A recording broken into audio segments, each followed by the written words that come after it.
नमस्कार विद्यार्थी मित्रांनो, मी समाधान कोकाटे सर. आज समाधान कोकाटेच अकॅडमी या ऑनलाईन प्लॅटफॉर्मवर तुमचं मी मनापासून स्वागत करत आहे. विद्यार्थी मित्रांनो, पहिलं लेक्चर आपण घटना निर्मितीवरती घेतलं, दुसरं प्रस्तावनेवर, तिसरं प्रस्तावनेचे वैशिष्ट्य, आणि आज आपण तुमच्यासाठी सर्वात महत्वाचा आणि परीक्षेला प्रत्येक एक्झामला विचारला जाणारा, कोणती एक्झाम घ्या, सरळ सेवेपासून UPSC पर्यंत कोणतीही प्री घ्या, कोणतीही मेन्स घ्या, प्रत्येक एक्झामला विचारला जाणारा टॉपिक म्हणजे मूलभूत हक्क. आणि आज या मूलभूत हक्काची सिरीज आपण चालू करत आहोत. तर आपण याच्यामध्ये बघा, पहिल्यापासून बघणार आहे काय काय. बघा, मूलभूत हक्काची सिरीज आपण चालू करतोय. मग मी ज्यावेळेस प्रत्येक चॅप्टरची, ज्यावेळेस मी घटना निर्मिती शिकवली, प्रस्तावना शिकवली, वैशिष्ट्य शिकवली, त्यावेळेस मी तुम्हाला सांगितलं होतं की याच्यावरती प्रश्न कसे बनतात, किंवा प्रत्येक चॅप्टरची रिक्वायरमेंट ऑफ लेवल काय आहे, किंवा या प्रत्येक चॅप्टरची प्रश्नफेक काय आहे, हे जर तुम्हाला समजलं तर तो चॅप्टर अतिशय व्यवस्थित पद्धतीने तुम्हाला समजतो. तर त्यातच काही संभाव्य मुद्दे किंवा या टॉपिकवर किंवा मूलभूत हक्क वाचत असताना काय लक्षात ठेवायचं, हे मुद्दे आपण 2 मिनिटांमध्ये रिकॅप करूयात. बघा, 2 प्रकारात प्रश्न बनतात. मूलभूत हक्क या टॉपिकवर 2 प्रकारात प्रश्न बनतात.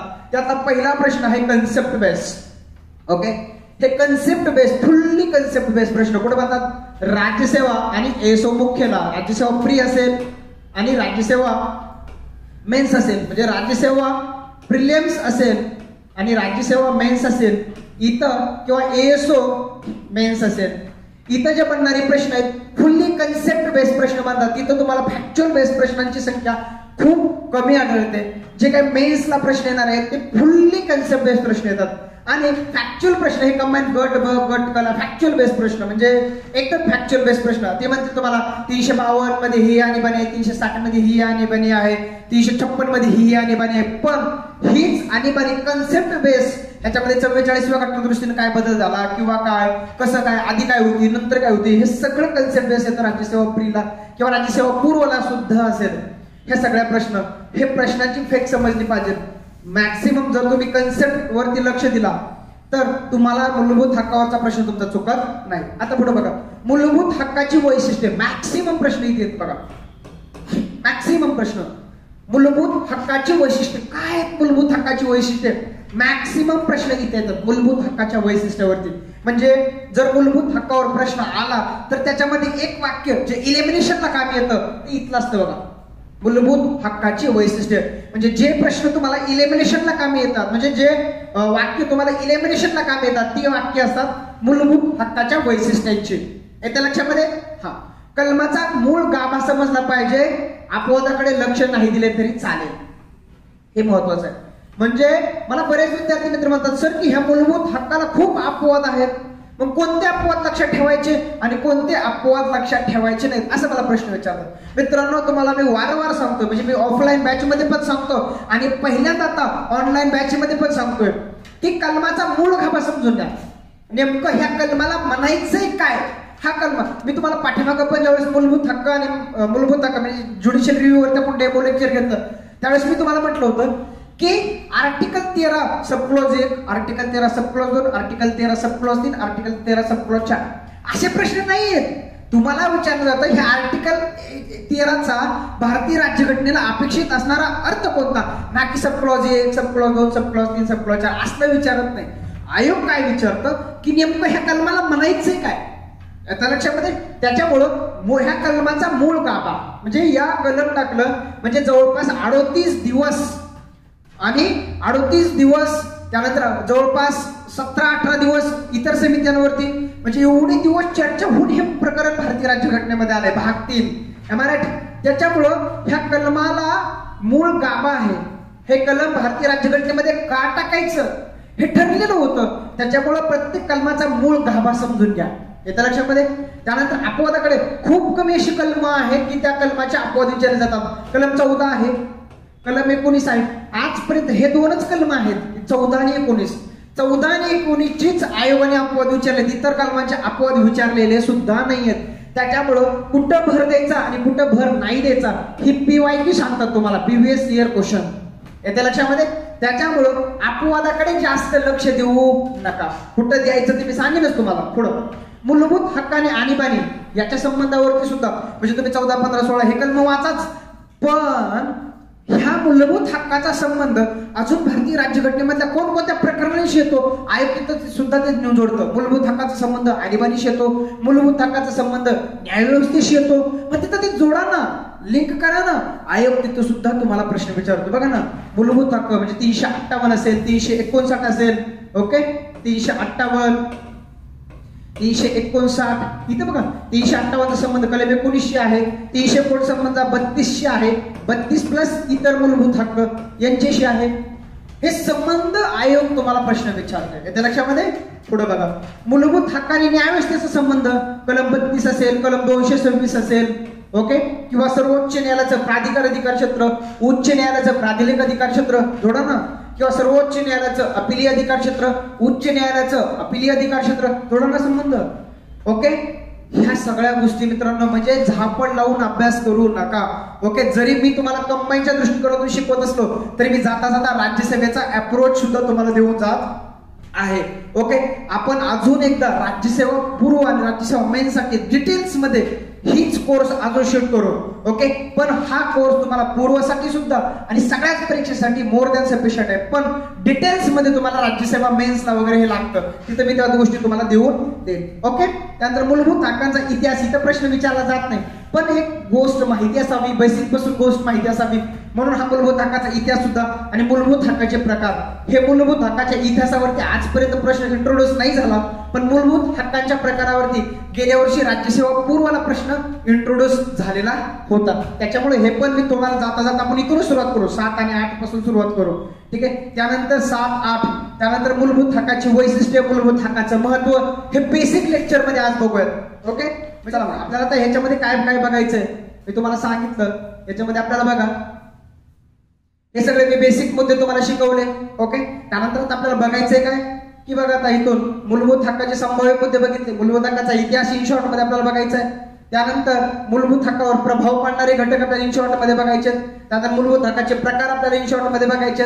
ठीक आहे, त्यानंतर मूलभूत हक्काचं महत्व आपल्याला बघायचंय, काय मूलभूत हक्क महत्वाचे आहेत, मूलभूत हक्कांची वैशिष्ट्ये तुम्हाला बघायचे की जिथं आयोग तुम्हाला वारंवार प्रश्न विचारतो. म्हणजे राज्यसेवा पूर्व असू द्या, राज्यसेवा मुख्य असू द्या, किंवा कंबाईन पूर्व किंवा एएसओ मुख्य असू द्या. ओके, आपला भर हा इथं असला पाहिजे की हे तुम्हाला वाक्य इलिमिनेशनला लागतात. ब, क आणि ड अशी वाक्य असतील तरी एक वाक्य हितलं असतं, आणि जे वाक्य तुम्हाला खाली ब, क, ड, ब, क, ड, ड वरील सर्व तिथं तुम्हाला इलिमिनेशनला एक घेतलं वाक्य कामी पडतं. त्याच्यामुळे ही वाक्य तुम्हाला महत्वाची आहेत. बघूयात आपण ती पुढं, चालतंय. त्यानंतर याच्यावर आलेले आपल्याला प्रश्न बघायचे. आता आपण सुरुवातीला काय बघूयात, सुरुवात करूयात आपण. ओके, आता बघा संभाव्य मुद्दे झाले. आता बघा मूलभूत हक्कांची इतिहास इन शॉर्ट मध्ये बघूयात आपण. ठीक आहे, हे तुम्हाला पुढं कामाला येतं की एखादा टॉपिक करत असताना कुठून तो टॉपिक केला पाहिजे. जरी कुठलीही एक्झाम असली, कंबाईन एक्झाम असली किंवा कुठलीही एक्झाम असली मित्रांनो, स्पर्धा खूप तुफान आहे, अभ्यास तगडाच पाहिजे. त्याच्यामुळे कुठून तरी अधून मधून अभ्यास चालू करू नका.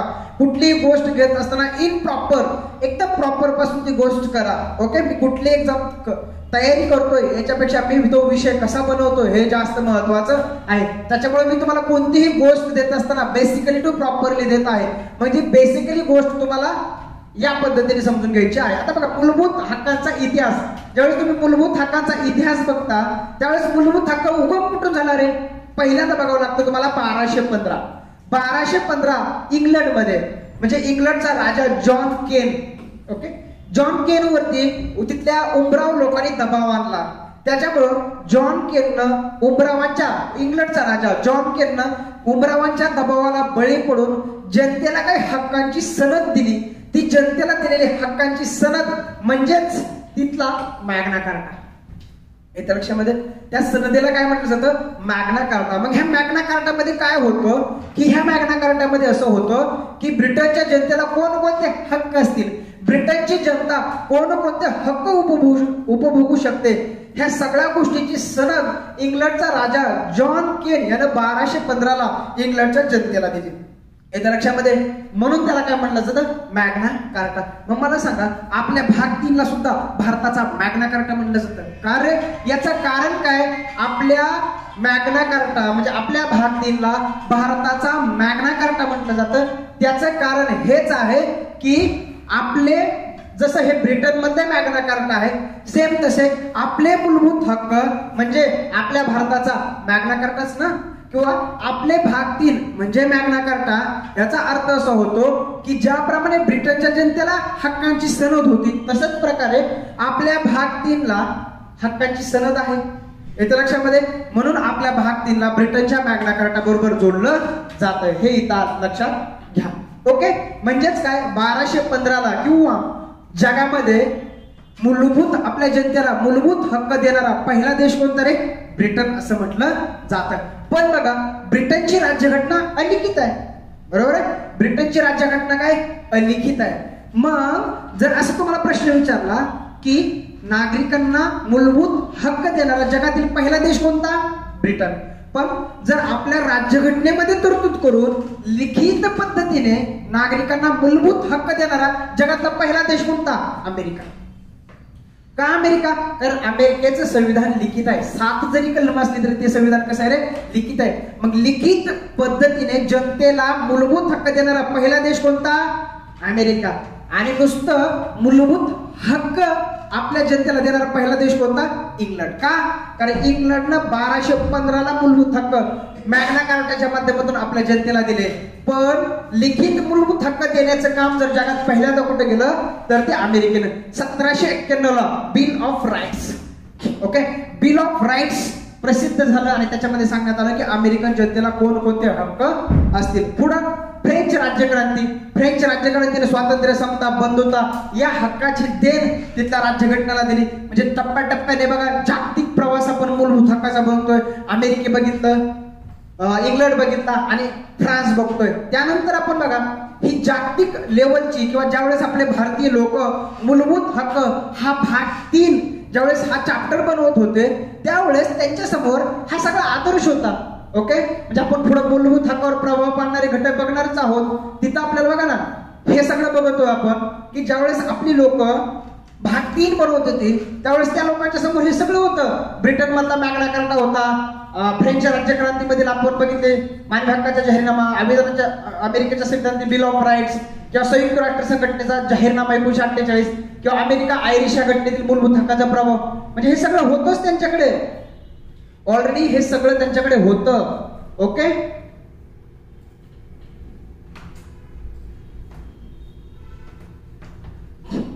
ओके.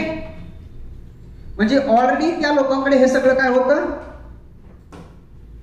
हे सगळं. म्हणून तर ह्याच आधारावरती, ह्या सगळ्या गोष्टीच्या आधारावरती भारतामध्ये मूलभूत हक्काच्या मागणीला जोर आला होता. म्हणजे हे पुढचा टप्पा, मूलभूत हक्कावरती परिणाम करणाऱ्या घटकामध्ये हे सगळं आपण बघूच.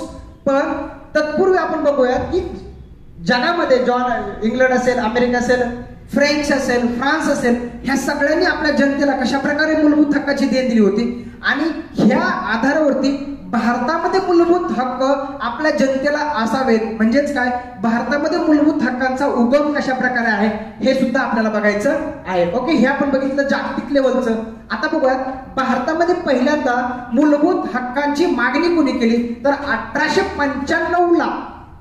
ओके. म्हणजे स्वातंत्र्य चळवळीच्या माध्यमातून, स्वातंत्र्य चळवळीच्या उगमातून किंवा स्वातंत्र्य चळवळीच्या संस्कारातून जन्माला आलेली संकल्पना म्हणजे ही संकल्पना आहे टिळकांची, की जी टिळकांनी स्वराज्य विधेयकातून मांडली. स्वराज्य विधेयकातून टिळकांनी पहिल्यांदा ब्रिटिशांकडे भारतीयांसाठी मूलभूत हक्कांची मागणी केली 1895 ला. हा उगम आहे भारतामध्ये. मूलभूत हक्काचा उगम म्हणजे टिळकांचं स्वराज्य विधेयक मानलं जातं. आणि याच स्वराज्य विधेयकामधून टिळकांनी ब्रिटिशांकडे काय केले रे? मूलभूत हक्कांची मागणी केली. येत्या लक्षामध्ये हे बघितलं आपण जागतिक लेवलला मूलभूत हक्काचा उगम. आता आपण बघतोय भारतामध्ये मूलभूत हक्काचा उगम कसा झाला, तर त्याचा आपल्याला काय बघायचंय हे सुरुवातीला हे बघूयात आपण. 4 म्हणजे काय, की मूलभूत हक्कांची मागणी करणारं स्वराज्य विधेयक टिळकांनी काय केलं होतं रे, मांडलं होतं. आणि त्याच्याबद्दल काय केलं होतं त्यांनी, मूलभूत हक्कांची पहिल्यांदा मागणी केली होती. त्यानंतर पुढे 1925 ला आणि बेझंट यांनी कॉमनवेल्थ ऑफ इंडिया बिल मांडलं होतं.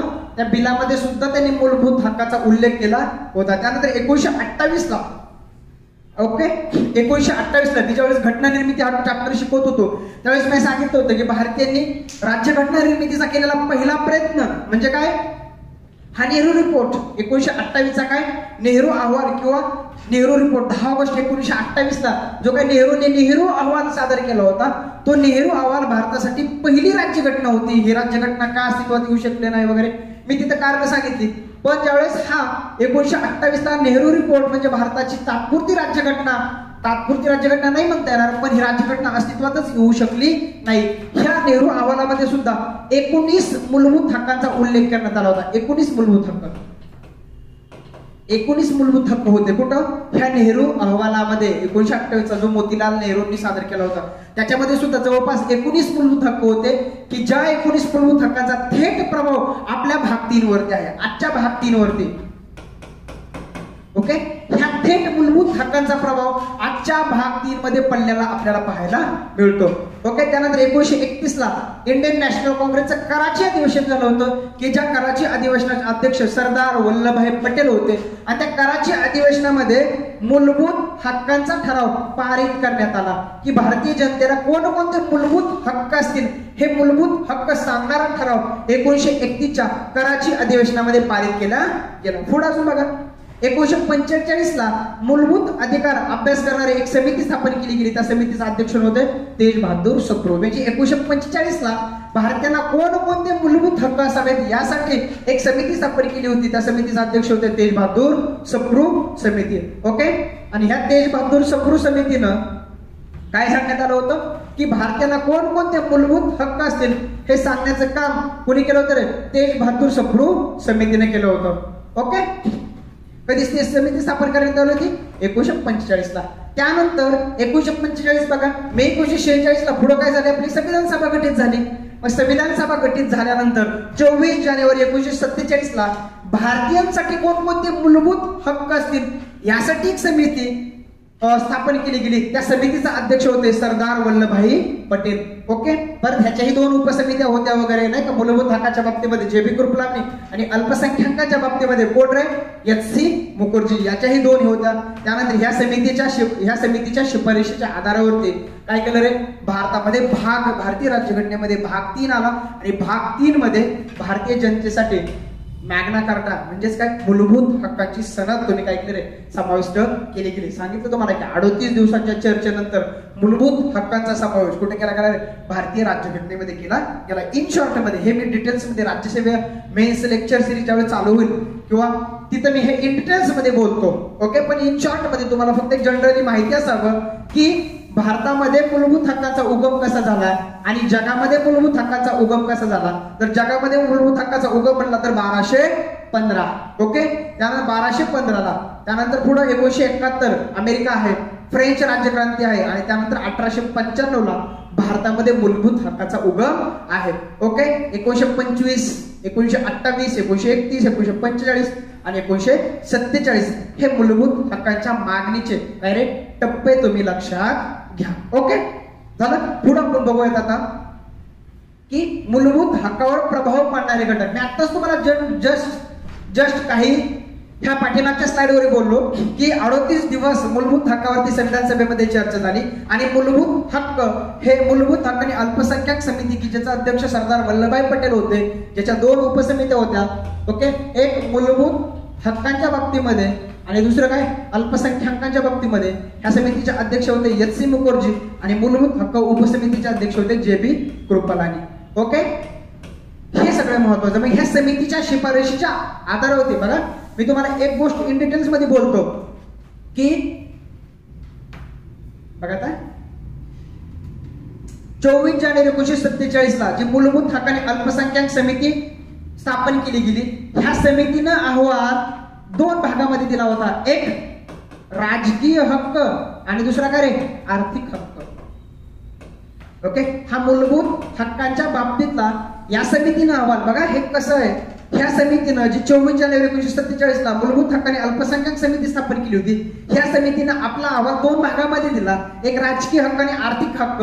ह्या दोन्ही हक्कांना मिळून मूलभूत हक्काचं स्वरूप द्या अशी शिफारस या समितीने केली होती. पण संविधान सभेमध्ये याच्यावरती खूप डिबेट झाला की म्हटलं आर्थिक हक्क देण्यासाठी भारताकडे पुरेसा पैसा आहे का? आता नुकताच स्वतंत्र झालेल्या देशासमोर खूप मोठी आव्हानं आहेत आणि ही आव्हानं पेलण्यासाठी भारताकडे आर्थिक रसद नाही, म्हणून हे हक्क लगेच देऊ नका. येत्या लक्षामध्ये मग डॉक्टर बाबासाहेब आंबेडकर असतील, मसुदा समिती असतील, याच्या चर्चेनंतर राजकीय हक्कांचा समावेश मूलभूत हक्कामध्ये करण्यात आला. म्हणजे राजकीय हक्कांना मूलभूत हक्क बनवलं, तर आर्थिक हक्कांना तुम्ही मार्गदर्शक तत्व बनवलं, DPSP बनवलं. म्हणून असं म्हटलं जातं की समाजामध्ये राजकीय लोकशाही प्रस्थापित करणं हा मूलभूत हक्कांचा उद्देश आहे आणि समाजामध्ये आर्थिक हक्क प्रस्थापित करणं किंवा आर्थिक समानता प्रस्थापित करणं हा मार्गदर्शक तत्वांचा उद्देश आहे. हे याच्यामुळे मित्रांनो येत्या लक्षामध्ये मूलभूत हक्क समितीचा अहवाल 2 भागामध्ये होता, राजकीय हक्क आणि आर्थिक हक्क. तुम्ही राजकीय हक्कांना मूलभूत हक्क म्हणून कन्वर्ट केलं, आर्थिक हक्कांना DPSP म्हणून कन्वर्ट केलं. म्हणून म्हटलं जातं की मूलभूत हक्कांचा उद्देश समाजामध्ये राजकीय लोकशाही प्रस्थापित करणं आहे आणि DPSPचा उद्देश समाजामध्ये आर्थिक लोकशाही प्रस्थापित करणं हा आहे. येत्या लक्षामध्ये मित्रांनो पाठ करत बसू नका, प्रत्येक गोष्ट समजून घेण्याचा प्रयत्न करा. ओके, पुढे जाऊयात आपण. बघा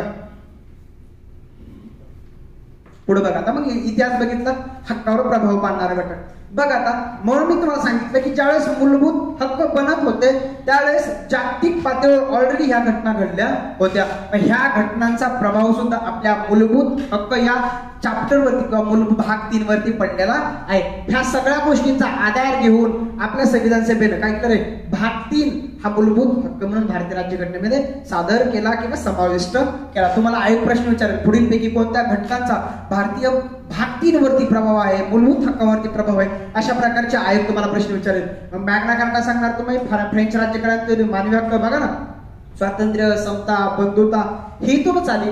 न्याय, रशियाच्या न्याय, सामाजिक, आर्थिक, राजकीय न्याय, रशियाच्या घटनेवर आपण बघितलं ना, हे कुठं संविधान सभेचे स्रोत म्हणजे घटना निर्मितीचे स्रोत बघितले. त्यावेळेस आपण हे सगळं बघितलं, वेगवेगळ्या घटनांच्या माध्यमातून कशा प्रकारे प्रभाव आहे ते. अमेरिकेच्या बिल ऑफ राईट्स आपण बघितलं, संयुक्त राष्ट्र मानवी हक्क जाहीरनामा आला होता, याचा मोस्ट ऑफ द प्रभाव याचा आहे बघा. ओके, त्यानंतर अमेरिका व आयरिश घटनेतील मूलभूत हक्कांचा प्रभाव, ह्या सगळ्यांचा प्रभाव आपल्या भारतीय भाग 3 वरती किंवा राज्यघटनेच्या मूलभूत हक्कांवरती पडलेला दिसून येतो. हे बेसिक आपण पुढे घेऊयात. बघा ना, भाग 3 मध्येच मग ह्या प्रभावाच्या आधारे भाग 3 मध्ये तुम्ही काय केलं रे, मूलभूत हक्क समाविष्ट केले. भाग 3 मध्ये काय रे, भाग 3 मध्ये हे बघा बेसिक आहे. भाग 3 मध्ये तुम्ही काय 12 ते 35 मध्ये तुम्ही काय केला, मूलभूत हक्क टाकले. पण ऍक्च्युली 14 ते 32 हेच मूलभूत हक्क आहेत. हे 14 ते 32 ला तुम्ही काय केलं रे, 7 भागामध्ये विभाजन केलं. ओके, 7 भागामध्ये. पण 7वा भाग हा संपत्तीच्या हक्काचा होता, संपत्तीच्या हक्काचा, की जो तुम्ही 44व्या अमेंडमेंट 1978 ला काढून तो काय केला रे, कायदेशीर हक्क बनवला. म्हणून आता तुम्हाला किती हक्क आहेत रे, 6. पहिला, दुसरा, तिसरा, चौथा, 5वा आणि 6वा हा हक्क आहे. 7वा हक्क जो होता तुमचा संपत्तीचा हक्क, तो आता राहिला नाही. म्हणून आता मूलभूत हक्काचे किती गट पडतात रे, 6. पण मूळ राज्यघटनेमध्ये ह्या मूलभूत हक्काचे किती गट होते रे, 7. 7वा जो गट होता तो काय केला तुम्ही 44वी घटना दुरुस्तीनुसार रद्द केला. ओके, तो कुठं टाकला, ओके 301 काय वगैरे ते सगळं आपण बघू. ओके, भाग 14 काय, 301 काय, सगळं आपण पुढं आपण बघूयात. ओके, पुढं बघूयात आपण. पण आता बघा सांगण्याचा उद्देश काय, कलम 14 पासून 32 पर्यंत हे काय किती गट पडलेत, 6. पहिला गट, दुसरा गट, तिसरा गट, चौथा गट आणि 5वा गट. पहिला गट आहे 14 ते 18 समानतेचा, दुसरा आहे स्वातंत्र्याच्या हक्काचा 19 ते 22, तिसरा आहे शोषणाविरुद्धच्या हक्काचा 23-24, धर्म स्वातंत्र्याचा हक्क 25 ते 28, सांस्कृतिक व शैक्षणिक हक्क कलम 29 व 30, आणि जो संपत्तीचा हक्क रद्द केला तो कलम 31 मध्ये होता, तो आपल्याला बघायचंय. 31B बघू, 31C बघू, ठीक आहे, हे सगळं बघू आपण.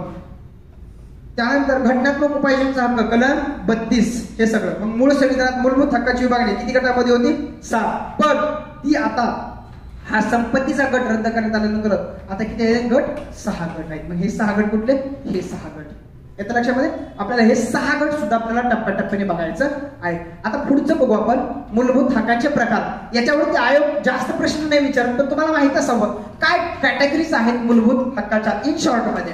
येतं लक्षामध्ये की राज्यसभेला गेल्या वर्षी प्रश्न आला होता की राजकीय हक्क फक्त भारतीय नागरिकच उपभोगू शकतो, नागरी हक्क भारतीय प्लस परकीय नागरिक उपभोगू शकतो, ह्या सगळ्या. पण तुम्हाला राजकीय हक्क म्हणजे काय, आर्थिक हक्क म्हणजे काय, किंवा संविधानिक हक्क म्हणजे काय, मानवी हक्क म्हणजे काय, नैसर्गिक हक्क म्हणजे काय, ह्या हक्काच्या थोडक्यात तुम्हाला कन्सेप्ट माहिती असणं गरजेचं आहे. म्हणून मी हे इंट्रोड्यूस केलेलं आहे. मूलभूत हक्कांचे प्रकार बघा. मूलभूत हक्कांचे प्रकार. नैसर्गिक हक्क इन शॉर्ट मध्ये सांगतो. नैसर्गिक हक्क. नैसर्गिक हक्कांची संकल्पना 17व्या-18व्या शतकामध्ये प्रचलित होती. 17व्या-18व्या शतकामध्ये त्यावेळेस राज्यसंस्था ही संकल्पनाच अस्तित्वात नव्हती. मग राज्यसंस्था अस्तित्वात येण्याच्या अगोदर लोकांना कोणते हक्क होते, तर नैसर्गिक हक्क. मग ह्याच नैसर्गिक हक्कांना पुढे जाऊन मानवी हक्कांचं स्वरूप प्राप्त झालं. ओके, ह्याच नैसर्गिक हक्कांना पुढे जाऊन काय झालं रे, मानवी हक्कांचं स्वरूप काय झालं रे, मिळालं ह्याच हक्कांना. ओके, बघा आता यांनाच काय मिळालं, मानवी हक्कांचं स्वरूप मिळालं. कशाच्या आधारावरती, संयुक्त राष्ट्र मानवी हक्क जाहीरनामा 1948च्या आधारे ह्याच 1948च्या संयुक्त राष्ट्र संघटनेचा मानवी हक्काचा जाहीरनामा याच्या आधारे ह्याच नैसर्गिक हक्कांना म्हणजे 1948चा संयुक्त राष्ट्रांचा जो काही मानवी हक्कांचा जाहीरनामा आला त्याच्यात ह्या नैसर्गिक हक्कांना कशाचं, मानवी हक्काचं स्वरूप प्राप्त झालं. म्हणजे मानवी हक्क हे नैसर्गिक हक्क सुद्धा आहेत. येतं लक्षामध्ये? बघा आता मग नैसर्गिक हक्क 17व्या-18व्या शतकामध्ये हे प्रचलित होतं. राज्यसंस्था अस्तित्वात येण्याच्या अगोदर त्या जनतेला असणारे हक्क म्हणजे काय, नैसर्गिक हक्क. ओके, ह्या नैसर्गिक वेगवेगळ्या ह्यांनी वेगवेगळ्या विचारवंतांनी, मग रुसो असेल, थॉमस हॉब्स असेल, जॉन लॉक असेल, ह्या वेगवेगळ्या विचारवंतांनी ह्या नैसर्गिक हक्काच्या बाबतीमध्ये काय आपापल्या थिअरीज मांडल्या, संकल्पनाच मांडल्या. हे आपल्याला UPSC ऑप्शनलला असेल, राज्यसेवा मेन्सला असेल, ह्या संकल्पना आपल्याला कामी पडतात. म्हणजे रुसो म्हणतो की स्वातंत्र्याचा अधिकार हा लोकांचा नैसर्गिक हक्क आहे. असं पण वेगवेगळ्या संकल्पना आहेत, त्या आपल्याला पुढे बघायच्या आहेत. राज्यसेवा मेन्स आणि ज्यावेळेस कोर्स डिझाईन करेल त्यावेळेस मी तिथं हे सगळं डिटेल्स मध्ये शिकेन, पण तुम्हाला इन शॉर्ट मध्ये ह्या संकल्पना माहिती असणं गरजेचं आहे. म्हणजे राज्यसंस्था अस्तित्वात येण्याच्या अगोदर लोकांना कुठले हक्क होते, नैसर्गिक हक्क होते. म्हणजे ज्यावेळेस राज्यसंस्था अस्तित्वात आली, राज्यसंस्था अस्तित्वात आल्यानंतर त्या राज्यसंस्थेचं नागरिक सभासद झाले. राज्यसंस्थेचे सभासद या नात्याने त्या राज्यसंस्थेकडून मिळालेले अधिकार म्हणजे नागरी हक्क. येतं लक्षामध्ये? म्हणजे त्या राज्यसंस्थेचा तुम्ही सभासद झाला, राज्यसंस्थेचं सभासदत्व मिळलं, हे कशाच्या आधारे, नागरिकत्वाच्या आधारे. म्हणजे राज्यसंस्थेचा XYZ व्यक्ती सभासद आहे हे त्या नागरिकाकडे असणाऱ्या सिटिझनशिपच्या वरून ठरतं. म्हणून नागरिक या नात्यानं त्या राज्यसंस्थेकडून मिळालेले हक्क म्हणजे नागरी हक्क आहे. येतं लक्षामध्ये? हे सगळ्या गोष्टी आहेत. कायदेसमोर समानता असेल, वेगवेगळे हक्क असेल, स्वातंत्र्याचा हक्क असेल, कलम 19 मध्ये वेगवेगळे हक्क असेल, हे सगळं काय नागरी हक्काच्या अंतर्गत येतात. ओके, कायदेशीर हक्क म्हणजे राज्यसंस्थेकडून तुम्हाला जे काही मिळालं, ओके, राज्यसंस्थेनं कायदा करून जे काही तुम्हाला दिलं त्याला काय म्हणलं जातं, कायदेशीर हक्क. कायदेशीर हक्काची संकल्पना जेरम बेंथम यांनी मांडली. ओके, एक्झाम्पल संपत्तीचा हक्क. त्यानंतर राजकीय हक्क. राजकीय हक्क वेगवेगळे राजकीय हक्क आहेत बघा. राजकीय हक्कामध्ये काय येऊ शकतो, तुम्हाला मतदानाचा हक्क असेल, निवडणूक लढवण्याचा हक्क असेल, मतदार यादीमध्ये समाविष्ट करून घेण्याचा असेल, असे वेगवेगळे हक्क तुम्हाला राजकीय हक्क जे कलम 325 326 मध्ये दिलेला आहे. प्रस्तावनेमध्ये इन डिटेल्स त्याच्यावरती बोललो. आर्थिक हक्क, व्यवसाय करण्याचा हक्क असेल, रोजगाराचा हक्क असेल, कलम 39 BC मध्ये आपल्याला हे इन डिटेल्स मध्ये आपल्याला अजून बघायचं आहे. सामाजिक हक्क म्हणजे जोपर्यंत सामाजिक हक्क तो प्रस्थापित होत नाही तोपर्यंत आर्थिक हक्क, राजकीय हक्क, कायदेशीर हक्क, नागरी हक्क यांना कोणत्याही प्रकारचं स्थान प्राप्त होत नाही किंवा यांना कोणत्याही प्रकारचं व्हॅल्यूज उरत नाहीत. सामाजिक हक्क काय असेल, कलम 15 मध्ये सांगण्यात आलंय, कलम 16 मध्ये सांगण्यात आलंय, किंवा कोणत्याही प्रकारच्या भेदभावाच्या विना तुम्हाला काय रे समाजामध्ये स्वतःचं अस्तित्व निर्माण करण्याची संधी असेल वगैरे, हे सगळे हक्क तुम्हाला काय सामाजिक हक्कामध्ये गणले जातील. संविधानिक हक्क. संविधानिक हक्क म्हणजे काय आणि मूलभूत हक्क म्हणजे काय, ह्याच्यावरती बघा तुम्हाला कळत नाही. संविधानिक हक्क आणि मूलभूत हक्क याच्यातला फरक काय. मूलभूत हक्क आणि संवैधानिक हक्क बघा ना, हे बघा एक कन्सेप्ट बघा, हे बघा मूलभूत हक्क, संवैधानिक हक्क,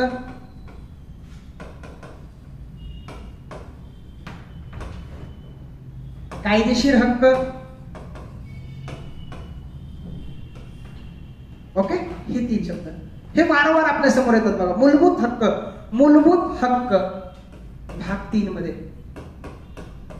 बघा, ज्या हक्कांचा समावेश भारतीय राज्यघटनेच्या भाग 3 मध्ये आहे त्यांनाच फक्त काय म्हणायचं, मूलभूत हक्क. भाग 3 सोडून इतर कोणत्याही, काय म्हणतो, भाग 3 सोडून इतर कोणत्याही भागामध्ये नमूद असलेल्या हक्कांना काय म्हणणार तुम्ही, संवैधानिक हक्क. फरक लक्षात आला? म्हणजे जे हक्क भारतीय राज्यघटनेच्या फक्त भाग 3 मध्येच आहेत त्यांना काय म्हणणार तुम्ही, मूलभूत हक्क. आणि भाग 3 सोडून इतर कोणत्याही हक्कामध्ये समावेश असणाऱ्यांना काय म्हणणार तुम्ही, संवैधानिक हक्क. आणि जे तुम्हाला राज्य संस्थेने कायदा करून दिलं त्या हक्कांना काय म्हणणार, लिगल राईट्स किंवा कायदेशीर राईट्स. त्या लक्षामध्ये मग इथं संपत्तीचा हक्क असेल, हे सगळे तुमचे 14 ते 32 मधले मूलभूत हक्क, ओके. आणि हे इतर हक्क सगळे तुम्हाला, सगळे संवैधानिक हक्क, ओके, जे कुठेही तुम्हाला मी सांगू, मतदानाचा अधिकार, मतदानाचा अधिकार असेल, ओके. म्हणजेच मला सांगा, जर तुमच्या मूलभूत हक्काचं उल्लंघन झालं तर तुम्ही काय म्हणणार, 32 आणि 226. 32 वापरून सुप्रीम कोर्टामध्ये झालं आणि 226 वापरून हायकोर्टामध्ये झालं. पण तुमच्या संविधानिक हक्काचं, तुमच्या कायदेशीर हक्काचं जर उल्लंघन झालं तर तुम्हाला फक्त कलम 226 असतो, तुम्हाला इथं 32 वापरता येत नाही. म्हणूनच असं म्हटलं जातं की प्राधिकार अधिकार क्षेत्र हायकोर्टाचं सुप्रीम कोर्टापेक्षा कसं आहे, व्यापक आहे. म्हणूनच असं म्हटलं जातं की उच्च न्यायालयाचं प्राधिकार अधिकार क्षेत्र हे सर्वोच्च पेक्षा व्यापक आहे. म्हणजे प्राधिकार अधिकार क्षेत्र हायकोर्टाचं व्यापक आहे, कारण ते संवैधानिक हक्क, कायदेशीर हक्क आणि मूलभूत हक्क तिन्हीच्या बाबतीमध्ये सुद्धा प्राधिकार काढू शकतं. पण सुप्रीम कोर्ट फक्त मूलभूत हक्काच्या बाबतीतच प्राधिकार काढू शकतो. ह्या छोट्या छोट्या कन्सेप्ट आहेत, आपण अजून पुढे बघूया आताच, ओके. तोपर्यंत बघा ह्या सगळ्या गोष्टी, म्हणजे तुम्हाला आता हे समजलं असेल की संवैधानिक हक्क आणि मूलभूत हक्क याच्यामध्ये काय फरक आहे. हे आहेत मूलभूत हक्काचे प्रकार, तुम्हाला इन शॉर्ट मध्ये आय थिंक समजले असतील. पुढे बघा, मूलभूत हक्कांचं महत्व. का मूलभूत हक्क आपल्यासाठी महत्वाचे आहेत, त्यासाठी बघा, नागरिकांची सर्वांगीण विकास सुनिश्चित करतात. जर राज्य संस्थेच्या सभासदांचा म्हणजे नागरिकांचा सर्वांगीण विकास व्हायचा असेल तर त्यांना काय काही हक्क दिले पाहिजेत. आणि तेच हक्क म्हणजे काय, तुमचे मूलभूत हक्क. म्हणजे नागरिकांचा सर्वांगीण विकास सुनिश्चित करण्याचं एक महत्वपूर्ण काम कोण करतात, आपले मूलभूत हक्क. दुसरं, अल्पसंख्याकांमध्ये सुरक्षिततेची भावना निर्माण करतात. म्हणजे ह्या राज्य संस्थेचे अल्पसंख्याक पण सभासद आहेत आणि बहुसंख्याक पण सभासद आहेत. पण जे बहुसंख्याक लोक आहेत अशा बहुसंख्याक लोकांचं काय बनतात, सरकार. म्हणजे ज्या लोकांना बहुसंख्य लोक आहेत तेच सरकार बनवतात किंवा तेच सरकारमध्ये सामील होतात. मग अल्पसंख्याकावरती अन्याय नाही होणार का, नाही अन्याय होणार का, कारण अल्पसंख्याकांना भारतीय राज्यघटनेनं सुरक्षितता प्रदान केलेली आहे. अल्पसंख्याकांना भारतीय राज्यघटनेमध्ये काही मूलभूत हक्क दिलेले आहेत. मग त्या अल्पसंख्याकांच्या मूलभूत हक्कावरती बहुसंख्य लोक किंवा बहुसंख्य समुदाय किंवा बहुसंख्याक लोक अतिक्रमण करू शकत नाही. जर असं अतिक्रमण करायचा त्यांनी प्रयत्न केला तर न्यायालयामार्फत त्यांना दाद मिळू शकते. म्हणजेच काय रे, अल्पसंख्याकांच्या मनामध्ये सुरक्षेची भावना निर्माण करण्याचं काम कोण करतात, मूलभूत हक्क. येतं लक्षामध्ये. आता बघा, देशात राजकीय लोकशाही, मग सांगितलं देशात राजकीय लोकशाही मूलभूत हक्क कसं प्रस्थापित करतात. का मूलभूत हक्कांना देशामध्ये राजकीय लोकशाही प्रस्थापित करायचंय हे मी तुम्हाला पाठीमागे सांगितलं, ओके. थोडं बघा, राज्य संस्थेच्या आक्रमणापासून जनतेच्या स्वातंत्र्याचे रक्षण करतात. म्हणजे राज्य संस्था लोकांच्या मूलभूत अधिकारावरती अतिक्रमण करू शकत नाही. जर अतिक्रमण करायचं असेल तर मूलभूत हक्क काय करतात रे, संरक्षण करतात. कार्यकारी मंडळ असेल किंवा कायदे मंडळ असेल यांच्यावरती सुद्धा कंट्रोल ठेवण्याचं काम कोण करतात, मूलभूत हक्क करतात, ओके. माणसांचे नव्हे तर कायद्याचे शासन प्रस्थापित करण्याचा प्रयत्न करतात. कोण एका माणसाचं नाही तर कायद्याचं शासन प्रस्थापित करण्याचं काम कोण करतात रे, मूलभूत हक्क. हे जशीच तशी वाक्य तुम्हाला परीक्षेसाठी विचारले जातील, लक्षात ठेवा, ओके. हे मूलभूत हक्काचं महत्व सुद्धा. पुढे अजून बघा बरं, मूलभूत हक्कांची वैशिष्ट्ये इन डिटेल्स मध्ये बघायचे आपल्याला. इथं आयोग तुम्हाला प्रश्न विचारतो, वारंवार प्रश्न विचारतं, मूलभूत हक्काची वैशिष्ट्ये काय. या मूलभूत हक्काच्या वैशिष्ट्यावरती तुम्हाला वारंवार प्रश्न विचारला जातो आणि हे अतिशय महत्वाचं आहे. प्रत्येक मूलभूत हक्काचं वैशिष्ट्य तुम्हाला समजून घेणं तितकंच महत्वाचं आहे. आता बघा, मूलभूत हक्क घटनेचा अविभाज्य भाग आहे. म्हणजे मूलभूत हक्क हे घटनेचा काय रे अविभाज्य भाग आहेत. अविभाज्य भाग आहेत. We cannot separate. त्या लक्षामध्ये हे कुठं कुठे सांगण्यात आलं बघा. तुम्हाला हे जर बघितलं, केशवानंद भारती केस, LIC ऑफ इंडिया केस, ह्या केसेसमध्ये सांगण्यात आलं होतं की मूलभूत हक्क भारतीय राज्यघटनेचा बेसिक पार्ट आहे किंवा मूलभूत हक्काचे अविभाज्य भाग आहेत. राज्यसंस्था त्याच्यामध्ये सहजासहजी किंवा राज्यसंस्था त्याच्यामध्ये एकतर्फी बदल करू शकत नाही. जर राज्यसंस्थेला याच्यामध्ये बदल करायचा असेल तर आर्टिकल 368 अंतर्गत बदल करावा लागेल. घटना दुरुस्ती विधेयक सादर करून आणि 368 अंतर्गत बदल करत असताना त्यांनी बेसिक स्ट्रक्चरला धक्का लावायचा नाही. हे सगळं आहे. म्हणजे घटनेचा काय तर ते अविभाज्य भाग आहेत. राज्यसंस्था याच्यामध्ये साध्या बहुमताने बदल करू शकत नाही. राज्यसंस्थेला जर याच्यामध्ये बदल करायचा असेल तर तो विशेष बहुमताने बदल करावा लागेल. म्हणजेच काय 368 अंतर्गत. ज्यावेळेस आपण घटना दुरुस्ती टॉपिक शिकू त्यावेळेस ते इन डिटेल्स याच्यामध्ये अजून आपण बोलत. फक्त काय ते घटनेचा अविभाज्य भाग आहेत. राज्यसंस्था त्याच्यामध्ये साध्या बहुमताने दुरुस्ती करू शकत नाही. तर राज्यसंस्थेला विशेष बहुमताने म्हणजेच काय 368 अंतर्गत घटना दुरुस्ती करावी लागेल. ओके, पुढे बघा, घटनेचा सर्वात विस्तृत भाग. घटनेचा सर्वात विस्तृत भाग म्हणजे सर्वात विस्तृत प्रकार. मला तुम्हाला माहित आहे जवळपास 1 ते 1.5 महिना 38 दिवस 40 दिवस जवळपास 38 दिवस असं पुस्तकामध्ये आहे अवर कॉन्स्टिट्यूशन मध्ये. 38 दिवस चर्चा करून हे समाविष्ट केलं गेलं. म्हणजे काय की जगामधल्या कोणत्याही राज्यघटनेपेक्षा आपल्या राज्यघटनेमधला भाग 3 विस्तृत आहे, डीप मध्ये आहे. का? कारण कलम तर दिलं, त्या कलमाला असणारे अपवाद, त्या कलमाला कुठं कुठं चॅलेंज दिलं शकतो, ह्या सगळ्या गोष्टींचा इन डिटेल्स मध्ये समावेश कुठे केला, भाग 3 मध्ये केला. म्हणून आपला भाग 3 काय झाला, विस्तृत निर्माण झाला. पुढे बघा, ते केवळ नैसर्गिक हक्क नव्हे. आता मी तुम्हाला म्हटलं ना नैसर्गिक हक्क. नैसर्गिक हक्क म्हणजे काय. आता बघा, आपले मूलभूत हक्क कुणी दिले आपल्याला, संविधानाने. कुणी दिले आपल्याला, संविधानाने दिले. ओके, पण संविधान अस्तित्वात येण्याच्या अगोदर ह्या लोकांना किंवा जनतेला काय हक्क होते ना. संविधान अस्तित्वात येण्याच्या अगोदर जनतेला हक्क होते. पण जनतेला असणारे हक्क म्हणजेच काय, नैसर्गिक हक्क. येते लक्षामध्ये. मग असं म्हणू का आपण ह्या नैसर्गिक हक्कांचाच समावेश भाग 3 मध्ये किंवा ह्या नैसर्गिक हक्कांनाच संविधानाने भाग 3 मध्ये दिलं आणि त्याला आपण मूलभूत हक्क म्हटलं. येते लक्षामध्ये. हे केवळ नैसर्गिक हक्क नाहीत. का नैसर्गिक हक्क नाहीत, तर हे जरी नैसर्गिक हक्क मूलभूत हक्काला तुम्ही रिलेट करत असला तरी हे फक्त नैसर्गिक हक्क नाहीत. ह्याला भारतीय राज्यघटनेच्या किंवा ह्या भाग 3 ला संरक्षण आहे. याचं जर कोणी उल्लंघन झालं तर ते तुम्हाला परत प्राप्त करून घेता येतं. म्हणजेच हे केवळ नैसर्गिक हक्क नव्हेत. येतं लक्षामध्ये. अजून काही हक्क हे केवळ नागरिकांनाच प्राप्त आहेत. म्हणजे काही मूलभूत हक्क हे फक्त कोणाला आहेत रे, भारताच्या नागरिकांनाच किंवा भारताचा नागरिक या नात्याने आपल्या भारतीय नागरिकांनाच आहे. कुठला रे, 15 असेल, 16 असेल, 19 असेल, 29 असेल आणि 30 आहे. 15 भेदभावाविना. ओके, 16 सार्वजनिक नोकऱ्याच्या बाबतीत असेल, 19 स्वातंत्र्य आहेत वेगवेगळी, 29 30 सांस्कृतिक आणि शैक्षणिक हक्क आहेत. हे फक्त कोणाला आहेत, भारताच्या नागरिकांना. इथं जास्त आहे प्रश्न विचारतो बघा.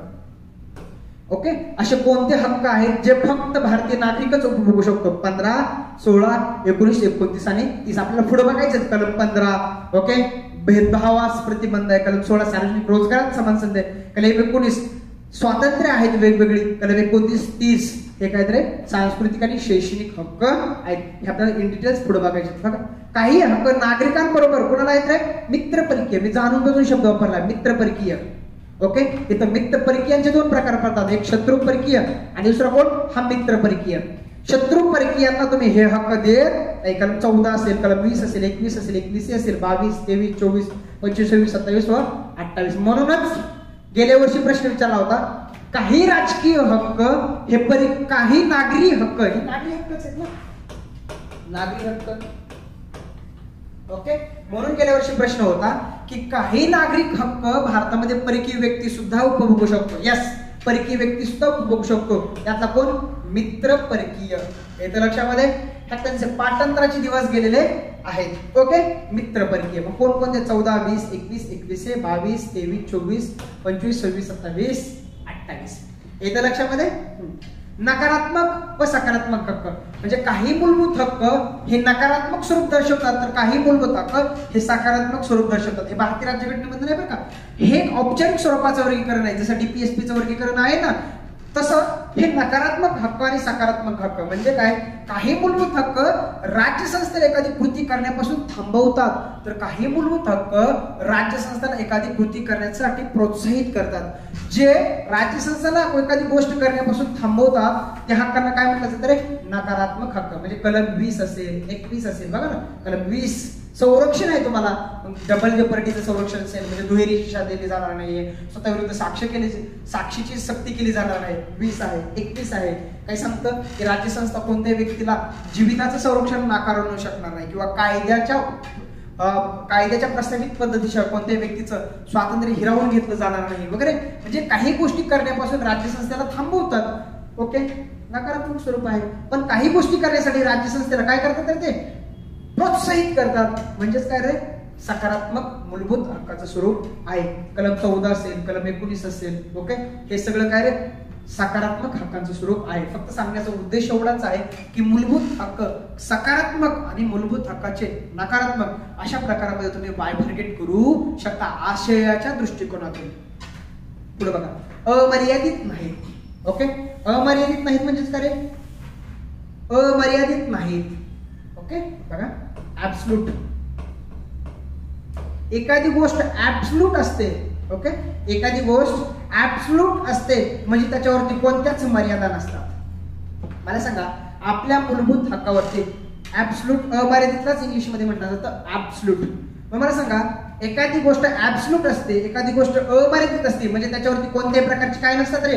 बंधनं नसतात. मग मला सांगा, आपल्या मूलभूत हक्कावरती बंधनं नाहीत करे? असा एकतरी मला मूलभूत हक्क दाखवा ज्याच्यावर बंधनं नाहीयेत. ओके, अपवाद आहेत काय? ओके, अपवाद आहेत. 1-2 अपवाद सोडले तर मला सांगा, प्रत्येक मूलभूत हक्कावरती जवळपास बंधन आहेत. मग मला सांगा, जिथं बंधन आली ते अमर्यादित कसं होईल? मग आपले मूलभूत हक्क अमर्यादित नाहीत म्हणजेच कसे आहेत रे? मर्यादित आहेत. त्याच्यावरती मर्यादा आहेत आणि ह्या मर्यादा कोण घालू शकतं रे? राज्य संस्था. मग राज्य संस्थेनं घातलेल्या मर्यादा योग्य आहेत का, पर्याप्त आहेत का, ही न्यायव्यवस्था चेक करेल ना. म्हणजे सांगण्याचं काय उद्देश? अमर्यादित नाहीत म्हणजे काय? ऍब्सोल्यूट नाहीत म्हणजेच कसं आहेत रे? Qualified. Fundamental rights is not absolute but it is qualified. का क्वालिफाईड? कारण त्याच्यावरती काय आहेत रे? पर्याप्त मर्यादा आहे. आलं लक्षामध्ये? अमर्यादित. ओके, त्यावेळेस एखादा पोरगा सदाशिव पेठेमध्ये पुण्यात येतो त्यावेळेस तो मेस बघतो. कशी mess? Unlimited mess. Unlimited mess म्हणजे चपात्या वगैरे, भात खा, चपात्या खा, किती खाय. हाय का लिमिटेशन? नाही. म्हणून अमर्यादित थाळी. ओके, अमर्यादित थाळी. आपले मूलभूत अमर्यादित करे नाही, त्याच्यावर काय बंधनं आहेत. म्हणजेच काय? Our fundamental rights is not absolute but it is qualified. का क्वालिफाईड? कारण त्याच्यावर पर्याप्त मर्यादा आहेत. ओके, बघा हे शब्द न्यायप्रविष्ट. मूलभूत हक्क न्यायप्रविष्ट आहेत, न्यायविचारणीय आहेत आणि वादयोग्य आहेत. एकच इंग्लिश शब्द, जस्टिसेबल. म्हणजेच काय? जर मूलभूत हक्काचं उल्लंघन झालं तर ते तुम्हाला न्यायालयातून परत प्राप्त करून घेता येतात. ओके, हे सगळं 8-9 राज्य संस्थेच्या व खाजगी व्यक्तींच्या असंगत कृतीपासून संरक्षित होतात. एक लक्षात घ्या की तुम्हाला सर्वच्या सर्व मूलभूत हक्क कोणाच्या विरुद्ध प्राप्त आहेत? राज्य संस्थेच्या. राज्य संस्था. ओके, बघा एक गोष्ट बघा, म्हणजे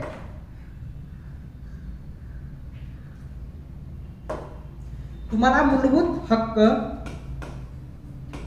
कुणाच्या विरुद्ध आहेत? राज्य संस्थेच्या. मोस्ट ऑफ दी म्हणजे तुम्हाला राज्य संस्थेचे म्हणजे सर्वच्या सर्व मूलभूत हक्क हे कुणाच्या विरोधामध्ये वापरायचे? तुम्हाला राज्य संस्थेच्या विरोधात वापरायचे. ओके, आणि काही मूलभूत हक्क तुम्हाला खाजगी व्यक्तींच्या विरुद्ध सुद्धा आहेत. याच्या लक्षामध्ये म्हणजे राज्यघटनेने तुम्हाला मूलभूत हक्क कोणाच्या विरोधात दिले? राज्य संस्थेच्या विरोधात दिले आणि खाजगी व्यक्तींच्या सुद्धा विरोधात दिले.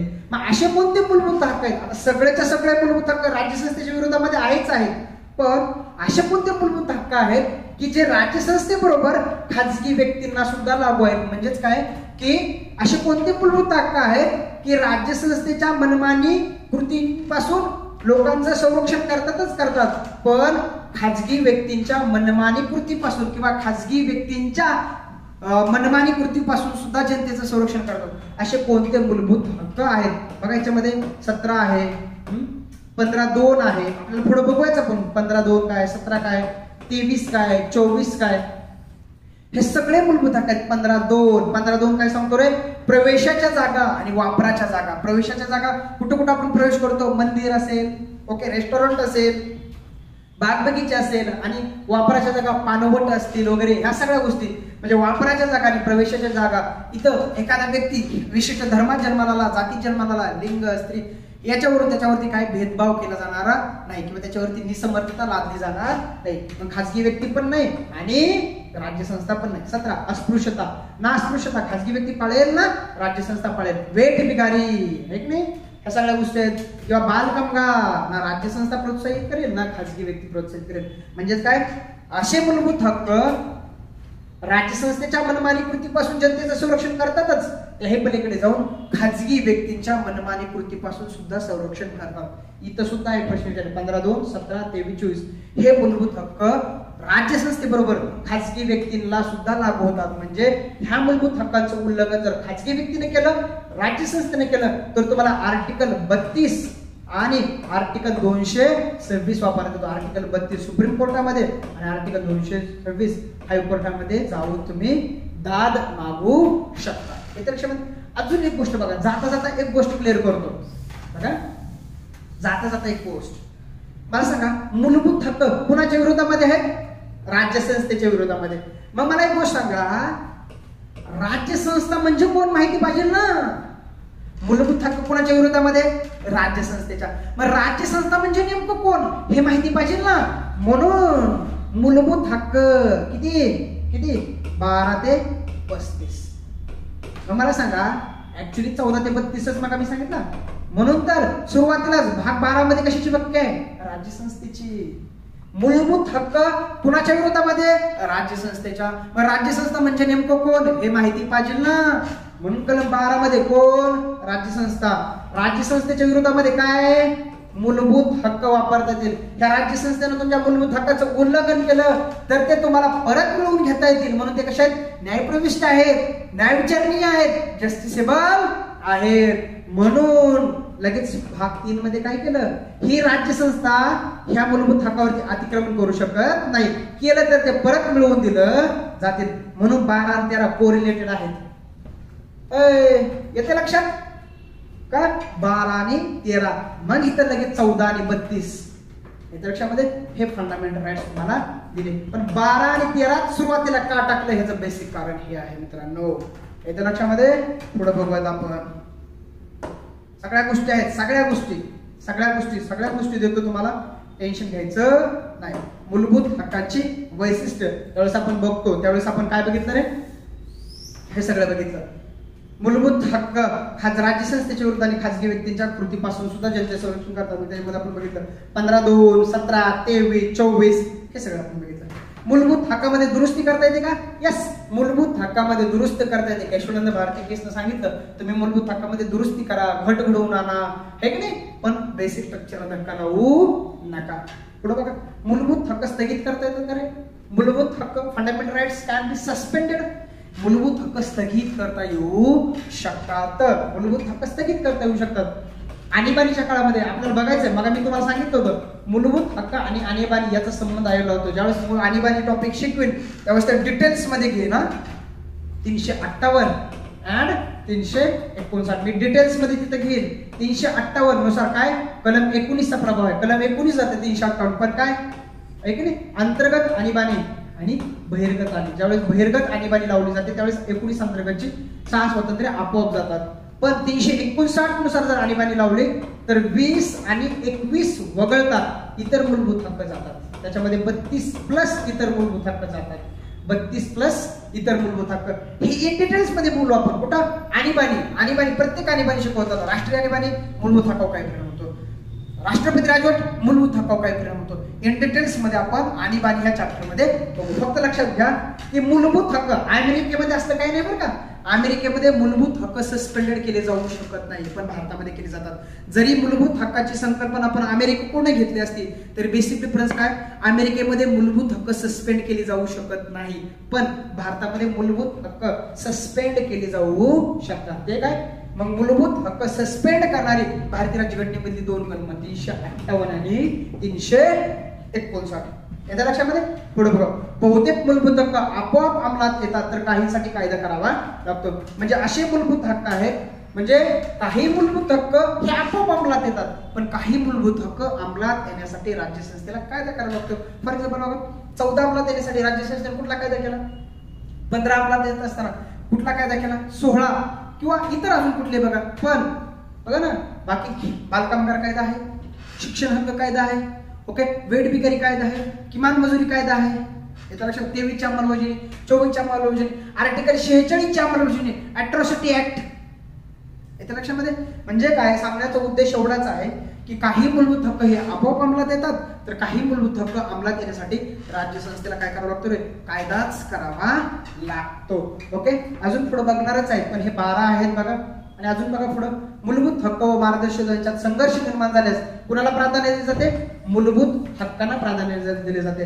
ज्यावेळेस डीपीएसपी म्हणजे मार्गदर्शक तत्व आणि फंडामेंटल मूलभूत हक्क यांच्यामध्ये वाद निर्माण होतो. मग आपण वाद बघूयाच आपण, किंवा मी ज्यावेळेस बघा न्यायालयीन पुनर्विलोकन हे कन्सेप्ट शिकवले त्यावेळेस मी तुम्हाला वाद सांगितला बघा, डेमो लेक्चर मध्ये आहे बघा वाद, मी तुम्हाला ते शिकवलं होतं बघा. घटना दुरुस्ती, कुठल्या घटना दुरुस्तीला कुठला प्रत्युत्तर आहे, डेमो लेक्चर मध्ये आहे बघा. वाद निर्माण झाला तर कुणाला प्राधान्य जातं, फंडामेंटल राईट्सला. पण फंडामेंटल राईट्स पेक्षा काही मूलभूत हक्कांना वरचं स्थान आहे, तर ते कुठले रे, 39 बी आणि 39 सी. 39 बी आणि सी साठी जर कायदा केला तर तो कायदा कलम 14 आणि कलम 19चं उल्लंघन करतो असं म्हणता येणार नाही. मग कलम 14 आणि कलम 19 पेक्षा कुणाला वरचं स्थान आहे, 39 बी आणि सी ला. फक्त सांगण्याचा उद्देश एवढाच आहे की मार्गदर्शक तत्व आणि मूलभूत हक्क यांच्यामध्ये जर संघर्ष निर्माण झाला तर मूलभूत हक्कांना वरचं स्थान दिलं जातं, पण काही अपवादात्मक अशी मार्गदर्शक तत्व आहेत की ज्यांना मूलभूत हक्कापेक्षा वरचं स्थान देण्यात आलेलं आहे, तर ते आहे 39 बी आणि सी. येत्या लक्षामध्ये बघा, आत्ताच मी तुम्हाला सांगितलं बघा, काय सांगितलं आत्ताच तुम्हाला, अमेरिकन घटनेवरून मूलभूत हक्क घेतले, पण अमेरिकेत मूलभूत हक्क निलंबित करता येत नाही, पण भारतात काय करतात, मूलभूत हक्क सस्पेंड करता येतात. 358 आणि 359. आता सांगितलं मी तुम्हाला, हे धार्मिक व भाषिक अल्पसंख्याकांचं विशेष संरक्षण आहे. म्हणजे मूलभूत हक्काने धार्मिक आणि भाषिक अल्पसंख्याकांचं काय केलं रे, विशेष संरक्षण केलेलं आहे. बघा ना, आपण 29 घ्या, कलम 30 घ्या, धार्मिक आणि भाषिक अल्पसंख्याकांचं संरक्षण करतात.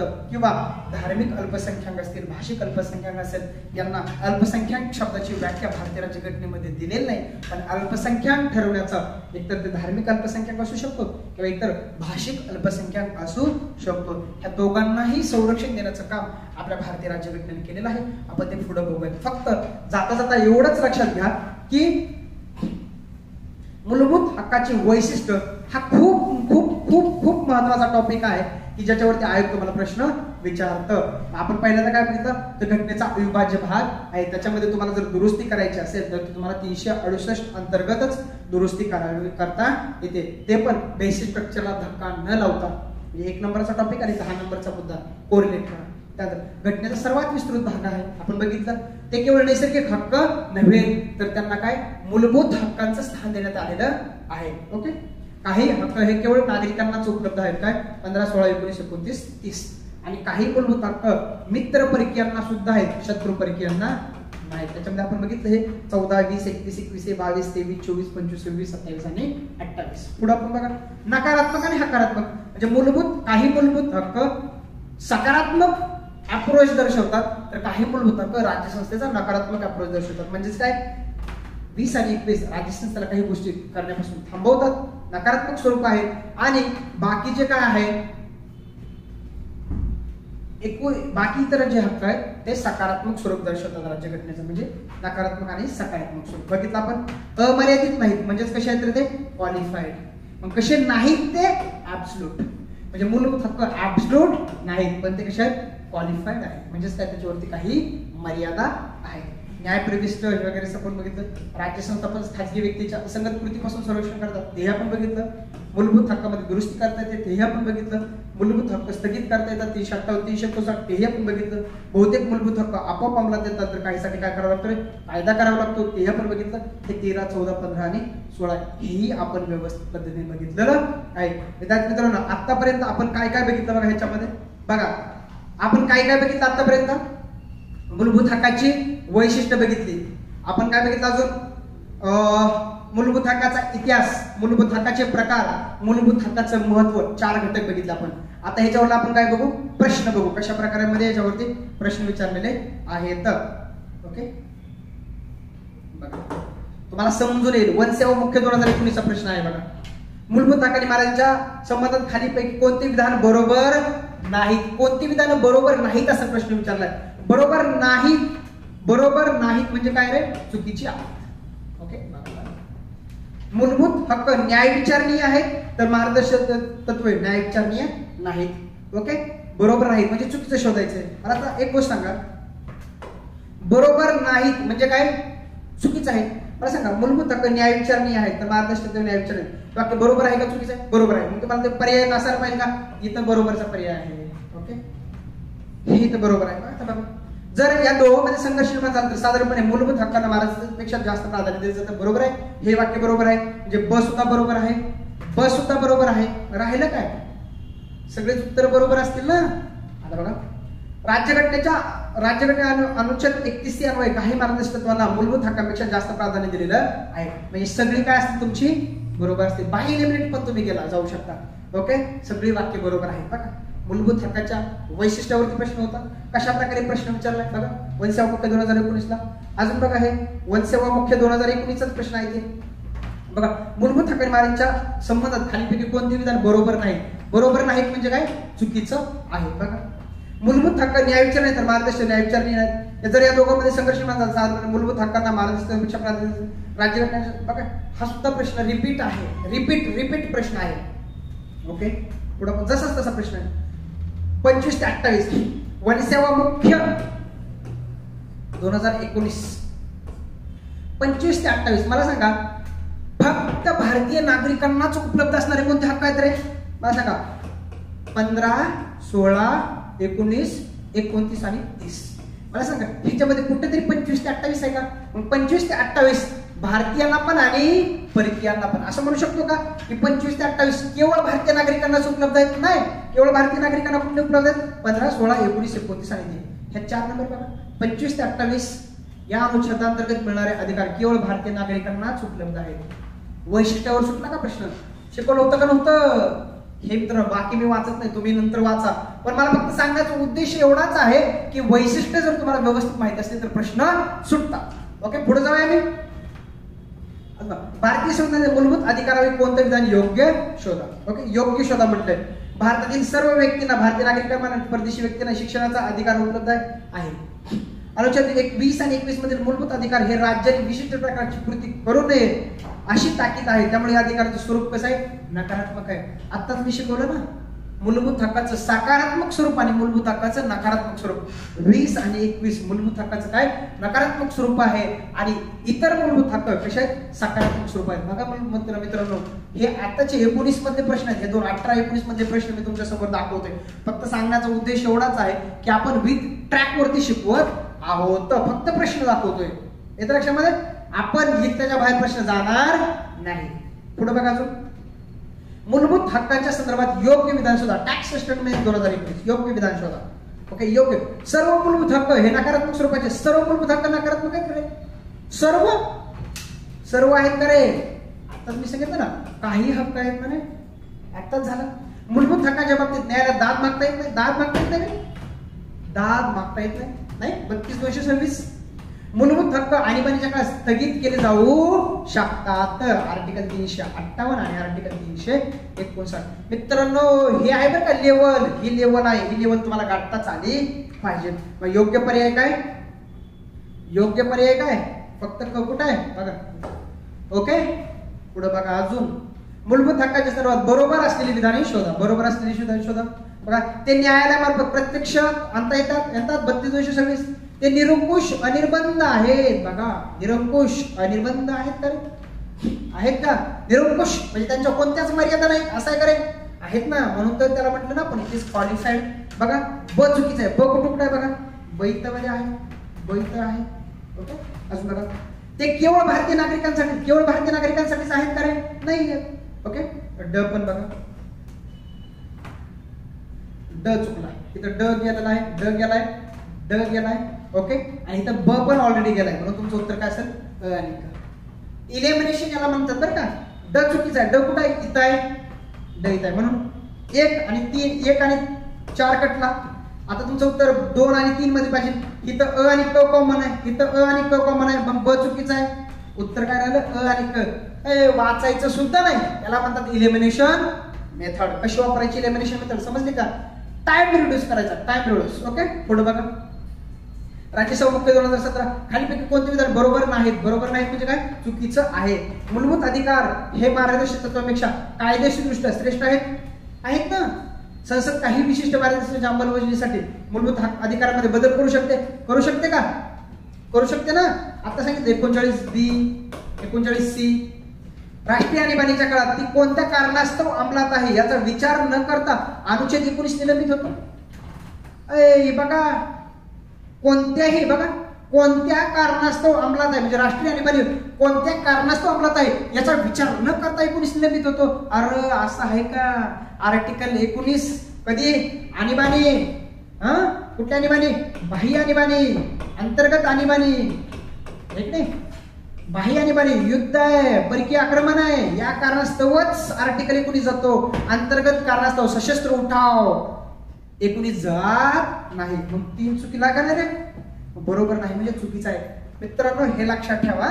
ओके फक्त बघा प्रश्नांची फेट. मूलभूत कोणते विधान बरोबर नाही? फॉरेस्ट मुख्य 2016. ओके बघा बरोबर. ते अनिर्बंध नाही तर गुणात्मक आहे. It is not absolute but it is काय? क्वालिफाईड. बाकी बरोबर आहे का रे? बरोबर आहे. ते न्यायिक आहेत म्हणजे काय? जस्टिसेबल आहे. बरोबर. अनुच्छेद 19 हा राष्ट्रीय आणीबाणीच्या काळात निलंबित होतो जरी ती आणीबाणी कोणत्याही कारणास्तव लागू करण्यात आलेली असेल. रिफ्लेक्शन बघा आहे का? 3चं रिफ्लेक्शन, राज्यसभा मुख्यचं रिफ्लेक्शन कुठं आहे? फॉरेस्ट 2016 म्हणजे हे आधी बघितलं का प्रश्नांचे जम्पलिंग कसे आहे. म्हणून आयोगाचे प्रश्न बघणं किती महत्वाचं आहे हे समजतंय का रे? बघा ह्या 3 नंबरचा पॉइंट आणि हा पॉइंट बघा, हा 3 नंबरचा पॉइंट आणि हा मुद्दा आय थिंक तुम्हाला समजलेला असेल. बरोबर नाही म्हटलंय, हे बरोबर नाही. पाठीमागचं विश्लेषण इथं अनुच्छेद 21 हा राष्ट्रीय आणीबाणीच्या काळात जसं तसं कायम राहतो, जसाच तसा कायम राहतो, बदलत नाही. हा 17 मे 2019 ला प्रश्न आहे. 17 मे 2019 ला प्रश्न. ओके मित्रांनो खूप तळमळीने सांगतोय. मूलभूत अधिकार सामान्यतः राज्यसंस्थेच्या अनिर्बंध व्यवहारापासून नागरिकांना संरक्षण देतात. खालीपैकी कोणते अधिकार त्याही पुढे जाऊन व्यक्तींच्या म्हणजे खाजगी व्यक्तींच्या अनिर्बंध व्यवहारापासून जनतेचं संरक्षण करतात? राज्यसभा मुख्य 2013 चा प्रश्न. आता तुम्हाला सांगितलं ना 15, 2, 17, 23 बघा. ओके क ई ग. ओके क ई ग इकडे खाली गेलेला आहे बघा, पण हेच आहे क ई आणि ग. आलं लक्षात? हे सगळे मित्रांनो ओके लक्षात घ्या. आणि बॅच बद्दल सर्वांना सांगा. तुम्हाला जर फायदा होत असेल तर मित्रांनो तुमच्या मित्रांना सुद्धा, कलिग्सला सुद्धा सांगा की आपली बॅच जॉईन करायला. मित्रांनो इन डिटेल्स मध्ये मी तुम्हाला हे पहिलं लेक्चर इंट्रोड्यूस करण्याचा प्रयत्न केला मूलभूत हक्काचा. ओके याच्यामध्ये हक्कांचा इतिहास असेल, हक्कांचे महत्व असेल, हक्कांचे प्रकार असतील. हे जरी टॉपिक राज्यसेवा मेन्सच्या दृष्टिकोनातून त्याचे वगैरे महत्वाचे असले तरी तुम्हाला कंबाईनच्या दृष्टिकोनातून सुद्धा माहिती असणं तितकंच महत्वाचं आहे. म्हणून हे टॉपिक मी तुमच्यासोबत इन शॉर्ट मध्ये इंट्रोड्यूस केले. ओके माहिती असावं. आपल्या नोट्स मध्ये याचे डिटेल्स माहिती दिलेली आहे. @polity 194 ओके @quality194 या चॅनेलवर म्हणजे टेलिग्राम @quality194 याच्यावर सुद्धा मी नोट्स उपलब्ध करून दिलेले आहेत. मला पर्सनल हाय करा. ओके तुम्हाला मी नोट्स सगळ्या उपलब्ध करून देतो. पण आता ह्याच्यामध्ये तुम्ही काय लक्षात ठेवणार आहे, मूलभूत हक्कांची वैशिष्ट्ये तुम्हाला व्यवस्थित पद्धतीने बघायच्या आहेत. ओके मूलभूत हक्कांची वैशिष्ट्ये वगैरे आपण हे सगळं बघितलं. हे तुम्हाला प्रश्न दाखवले, हे सगळं बघा. हे प्रश्न पण बघा मित्रांनो, की मूलभूत हक्काच्या वैशिष्ट्यावरती वेगवेगळ्या माध्यमातून कशा कशा प्रकारे प्रश्न आले ते तुम्हाला बघितलं. ह्या स्टेटमेंट आयोग कशा प्रकारे वापरताय हेही तुम्ही बघितलं. ओके मित्रांनो पुढचं पण हे सगळं आता भाग 1 2 3 4 असं तुम्हाला काय मूलभूत हक्काची सिरीज आता आपण देत राहू.